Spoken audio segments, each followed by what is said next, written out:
All right. Hey, everybody. This is Cihan Fuat Atkin, founder and CEO of XCINEX. This is our first webinar, and I'm super excited to introduce Mena Massoud, our advisor, investor. He's also an actor, author, and entrepreneur. And we're really excited to have him here with us as an industry expert to give us kind of his view and his perspective on what we're doing here at XCINEX and why he was so interested to join. So hi, Mena. How are you? And nice to have you here. I'm good, Jahan. Thank you, man. I'm very good. Thanks for having me today. We're obviously doing the whole Zoom thing because it's 2021. So I'm digging it, man. I'm glad to be here with you, having a chat. Oh yeah, absolutely. Crazy, crazy year we went through. Things have changed. I've even got a halo light on my laptop now, trying to get into the groove of this whole webinar. You're gonna be doing self tapes soon, man. You're gonna be doing self tapes with me soon. Totally, totally. I'm gonna be strapped with a GoPro and living the dream and just recording everything. But well, welcome. And just to jump into it, one of the first topics we have is what first attracted you to the idea of venue when we first kind of approached you with this. Well, we were introduced, I think, really at the beginnings of COVID. But even before that, I think, I kind of always saw the industry shifting this way when we talk about macro things, right? Macro movements in technology. We're talking about VR, AR. We're talking about people spending more times in their houses. Just the way that I kind of see the world. I don't want to bring up things like Blade Runner, but the way that you see technology advancing, I see technology advancing to a point like this where people are watching films more and more at home. We're already seeing that trend, but how do studios monetize it? How do they keep their same structure? Obviously, having done Aladdin, grossing over $1 billion, that $1 billion comes from movies, from movie sales, from ticket sales. And so how do you emulate that at home? And really, there's only one way right now, which is XCINEX Venue's patented technology of pay-per-viewer. So basically, counting how many people are sitting in a living room and charging them per ticket as you would in a movie theater. So I was just really intrigued by the idea, and obviously loved the fact that you guys had this patented, what we're doing with the technology, the actual hardware, the software, everything combined. I just think this is the future. Very cool. Yeah, no, totally. And it's really good to get that type of feedback from someone that's a total insider of the industry, because as you know, I'm an outsider, but I've had this vision to kind of bring the solution, just seeing from the out as an outsider and as a fan of all the amazing artwork and stories that are put together in the industry. I wanted to find a way to kind of bridge that gap. I saw a gap, and I saw underlying bottlenecks in the exhibition business. So I was thinking, hey, the world is kind of getting towards this whole streaming, sensors in the home type of world, and how do we kind of connect that and create this ecosystem and marketplace that can replicate the exhibition business for the future as technology kind of advances. So super excited. Yeah, that's important because as most people knew, or as most people know, when Netflix first started, the industry thought they were crazy too, and not a lot of people were jumping on that Netflix bandwagon. We're talking when they first started making a shift from sending DVDs to your house and Blu-rays to streaming everything online. People just didn't really get it, right? The industry sometimes kind of lags behind a little bit until they see the way the future is going. So I think the same with movies, with theatrical releases. I think there is a paradigm shift, but most people might not understand it. A lot of people might not see it coming. Like, what do you mean you're going to replace movie theaters? How are you going to do that? Well, what about the tickets? What about this? What about that? So a lot of people still can't wrap their head around, well, how is that going to change? But like we saw with COVID, everything is changing, everything. Yeah. And I think this will too. Yeah, totally. So that kind of curtails well into the next question. How do you see venue benefiting the movie industry and the audience? So on kind of both sides of the spectrum, if you can maybe touch on those. Yeah, I think we talked about it a little bit, but basically people are getting a little, even when COVID let's say hopefully everybody gets vaccinated, COVID isn't as doesn't have as much of an effect on the human population. There will still be people that are wary, that are cautious to go outside. You know, like if you told me right now, I've been talking to my girlfriend about going to see a movie at the movie theaters, but we're still cautious. Well, like, what's the capacity at? Is it 100%? Because I don't want to go to a movie at 100% capacity. I don't. So there's still going to be people where there's a demand for theatrical releases at home. And right now, the structure isn't clear with the studios yet, right? They're trying different things. They're seeing what's working, what's not. You know, the pay-per-view structure isn't working, which is why I think the pay-per-viewer structure will, and it will dominate the market, but they haven't figured it out yet. So they're trying pay-per-view, they're trying shortened theatrical windows, they're trying a mixture of the two. They're still trying to figure it out. But I think where Venue comes in is that we have a pay-per-viewer model that hasn't really been thought about yet in a major way, and we're trying to help people bring that to the forefront and tell people to actually think about that structure, because I think it's a winning structure that'll work moving forward. Yeah, absolutely.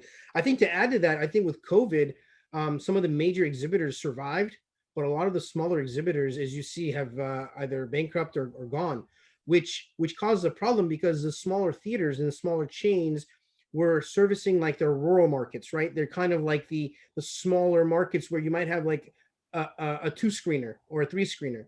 100%. Well, when all those are shut now, well, the consumer market in those territories, they have to now travel to like a downtown area where there is a major studio that survived or a major exhibitor that survived.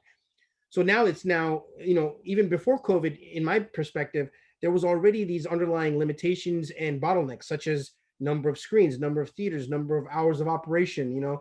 And now with some of these theaters gone, well, that bottleneck has gotten worse. And now with a shrinking window, our solution really seems like a path forward where we can, okay, we've lost some shelf space.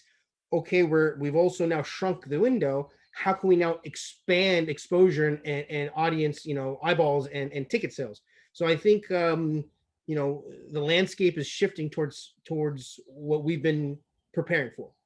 Yeah, I mean, listen, what we do know from the past decade is that convenience is becoming more, it has always been king, but it's becoming more and more in demand, right? We want everything as convenient as possible. And XCINEX does that. It makes it as convenient as you can imagine for both the vendor and the consumer. You know, like I think about Aladdin having played in a market like Egypt, for example, where there are a lot of smaller venues like you're talking about. They're all smaller exhibitors. It did very well in Egypt, but if everyone had Venue at home, would more people have watched it? And I have to think yes, because in a place like Cairo, where first of all, it's overpopulated as is, theaters tend to be, you know, packed, jam-packed. There's a lot of people that don't want to deal with that. They don't want to deal with getting out of their house, having to drive an hour, having to drive 2 hours back after the show ends, having to pay the expensive ticket, all this stuff, right? There's so many reasons people are discouraged from going to movie theaters. Mm-hmm. So this kind of allows to fill that gap. And we're not trying to say movie theaters won't exist. I love movie theaters. I want them to exist forever. This isn't necessarily a competitive product, because without getting into what goes on, but an exhibitor is also involved in this model as well. So if you're an existing exhibitor, you're involved in this model. So I don't want to get into all of that, but what I mean to say is this is a good supplemental product for both the exhibitor and the people that don't want to leave their homes. Yeah, totally. That's a great word, supplemental, because our focus from day one has been, how can we be additive? How can we, you know, without cannibalizing or hurting the exhibition business, how do we become additive and help maintain the survival of that business model, of that exhibition? Because if exhibitors go away, we're kind of, you know, because we're a carbon copy of the exhibition. So if all of a sudden, if all the exhibitors just poof disappeared and all the studios went direct to their own streaming services, well, there wouldn't be any need for us, right? the whole value that we bring to the industry is like we can expand your box office into the home. So your, $100 million opening could potentially be $500 million opening, and that trickles down to everyone involved, and not only increases the value of the industry, but clearly of the content, right? On in down the pipeline. So very, very, very cool. This is exciting stuff. So what are your thoughts about the evolving, and this kind of curtails into that, what are your thoughts about the evolving theatrical window? Because it was 90 days, 60 days. Now they're talking about 45 days exclusive for theatrical. It's shrinking. So what are your thoughts? Well, listen, my thoughts are that, and I don't know. I don't have any insight into any of these studios. I don't know anything more than really the average person, or at least the average industry person who works in Hollywood and works in the industry. I also work in one of the biggest film industries in the world, the Egyptian film industry as well. What I do know is that they like the ticketed model, right? They like that model. They prefer it over the subscription model. The subscription model is something fairly new that we've seen over the past 10 years, but they like the ticketed model for several reasons. And if they can keep their theatrical window as large as possible, they want to do that. The reason they're shortening them and whatnot is because there's a lot of obviously business deals where you have to meet certain requirements with the exhibitor and with the network, with the studio. So what Venue helps do is that it helps keep their ticketed window large enough, for their own well-being as the studio, but they also get to include the exhibitor into this model where the exhibitor benefits as well. And so we can get to a point where we keep the theatrical window just as large as it used to be. Everybody benefits, and then you go back to the subscription model, which is after it leaves theaters, after a certain amount of days, then you're free to put your content on your own subscription platform or whatever it is. So I think it just, all in all, without getting too complicated in the inner workings, it just allows the theatrical window to remain as long as it used to be. And I think that's really important for studios because I know they like that model. Yeah, totally. And I think we can actually be, if we can hit the milestones that we projected and be able to get this product into the homes like we foresee happening, we could actually be, we can increase the footprint of the theatrical window. We can actually make it a lot more. We can increase the value of the entire box office window. And I'm excited about that.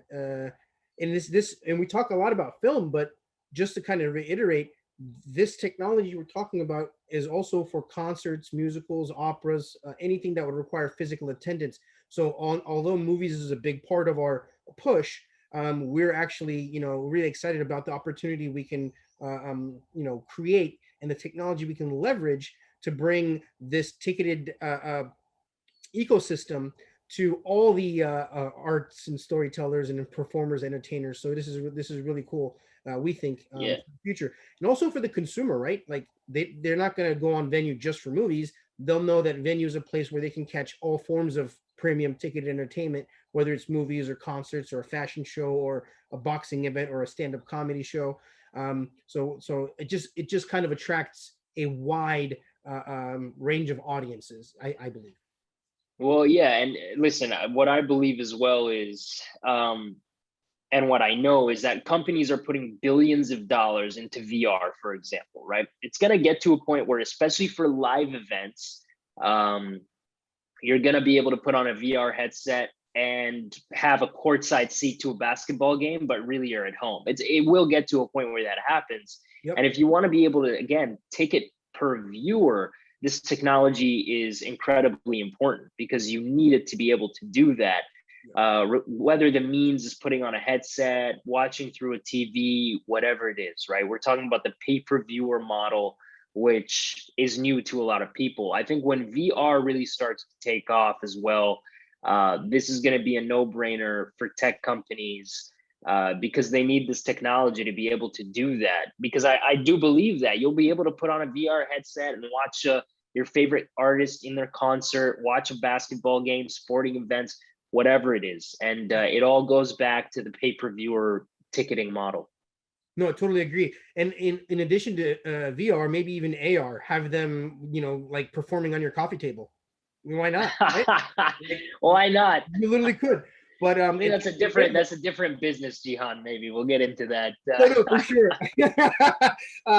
But hey, at the end of the day, though, it's maintaining the value of that content and that experience. And if you don't have that per person ticketing parameter or that tool, then it becomes a pay-per-view. And we know with pay-per-view that if there's a concert or a movie being, let's say a movie, tickets are $15, right, in New York. But now all of a sudden you can now stream it for $30 and have 12 people in the room. Well, what happens to the value of that experience and that content, right? Well, I always wondered about that at bars, for example, and I do like that, bars can do this because it brings people together. But again, with COVID, that's changing the dynamic of all of that. But I always wondered that with bars, right, where they pay, they've got 5 TVs, they'll pay 5 pay-per-views to watch a fight or whatever it is. But there's like hundreds of people in the bar, we're talking a big bar here, hundreds of people in the bar.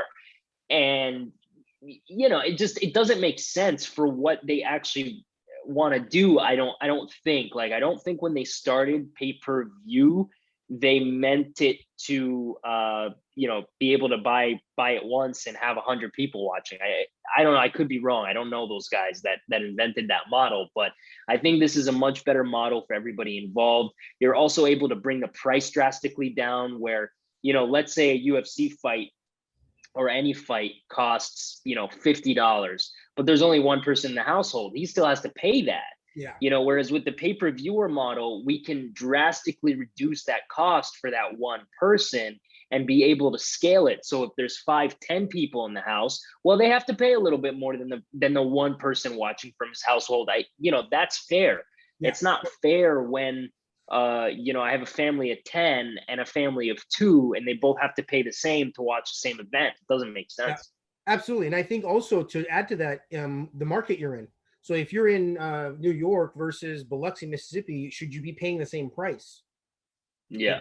So yeah, exactly. If you go to the physical theater, the ticket prices are different in the different markets according to the spending power.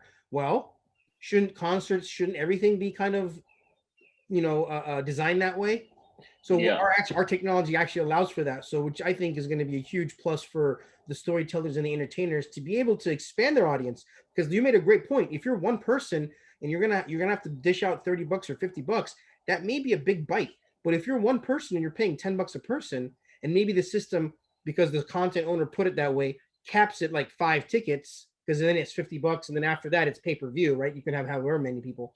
So we allow that in our system, and it's totally a part of the tool set. So I think once we get these out and get them into the hands of some of these decision makers, and they play with it and they realize the light bulb goes off, I think that's going to be a big change in events, big shift in the industry as we roll the product out. Yeah, you bring up a good point that I think a lot of people we don't talk about enough at XCINEX, I think, is that the software is very malleable for exhibitors, right? There's a lot of different data points that you can change to be able to customize it, different markets, different regions, different ticket prices, different, just all sorts of different things that you can do with the actual software and the actual tech behind it, which again is really important. I think what exists in the market is a little bit outdated, and it's time for it to be, to catch up to the technological times that we're living in. No, totally agree. Yeah, totally. So expanding the audience, we talked about. I know, like I'm from Turkey, you're from Egypt. We're both from different parts of the world, and we're a lot of times. For me, I was totally growing up in the US, I was totally disconnected from all the new entertainment coming out of my country, from Turkey, whether it's local movies or concerts or plays, musicals, whatever. And the simple reason is because the reason it doesn't come here is there isn't like a huge population of Turkish people in one area where it's going to be in a theater and sell out, right? the numbers don't add up because we're so dispersed, and maybe all of the Turks in the US is like 100,000 people. Um, and in the US, there's a lot of these ethnic groups or different, immigrant groups that are kind of dispersed. So what happens is we're all kind of disconnected from our natural, the roots, our roots. And what really excited me about what Venue can do is it kind of can break down those barriers and boundaries and give people access to a world of entertainment that they would never normally get to even see or be aware that it exists. Like, I would love to be able to go to Spain and watch bullfighting, but I really can't. I don't have the time or the means, right? But now I can do that through Venue. Or if I want to catch the Milan fashion show or the Tokyo XYZ, whatever it may be, this product that we're building, and this is the part that excites me the most, is an ecosystem that brings a world of consumers and a world of art and entertainment into one umbrella. What are your thoughts about that, and how can you kind of because I know because you're also from Egypt, from outside the US. What are your thoughts on that?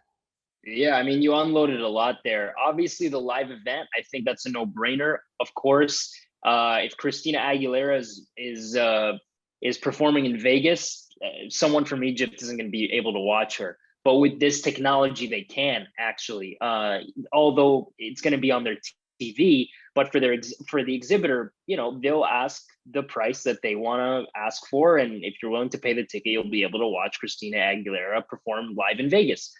So I think with live events, it's a no-brainer.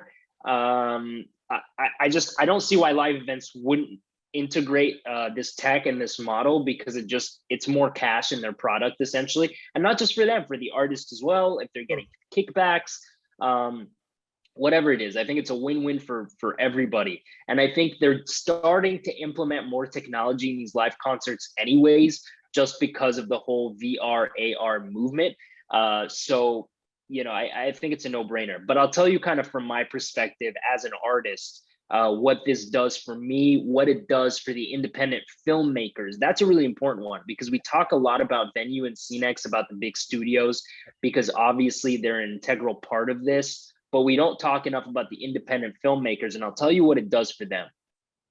I had 2 movies come out in 2019. I had Run This Town, a small independent film that, cost us a couple $1 million to make. And I had Aladdin, which cost over $180 million to make and was a mega blockbuster. For those kinds of films, if they're successful, they're able to recoup their money. A film like Aladdin recouped its money and much, much more. Whereas a film like Run This Town was so small that you can't get it out to as many international markets as you'd like to. So when you go to a cinema in Egypt, yes, they're playing Aladdin, they're playing Bad Boys, but they're not playing Run This Town. And nor should they, because they probably wouldn't make any money doing so. But here's the thing, with Venue, it's a win-win situation for everybody.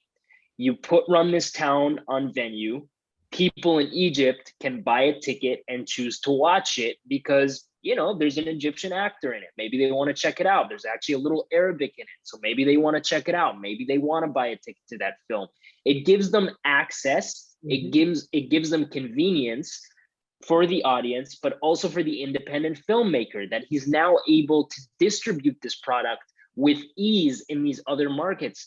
People don't understand how difficult distribution is for independent films. Yeah. It's impossible, right? It's not like you send it to Netflix and they're like, sure, we'll put it on here and see if people watches. That's not how it works. But with a ticketed event, a ticketed independent film, yes, you can put it on a program, a tech, you can put it on Venue and XCINEX, and people can buy tickets to it, even though it's a tiny market. So you're giving them access to something they otherwise never would have had access to.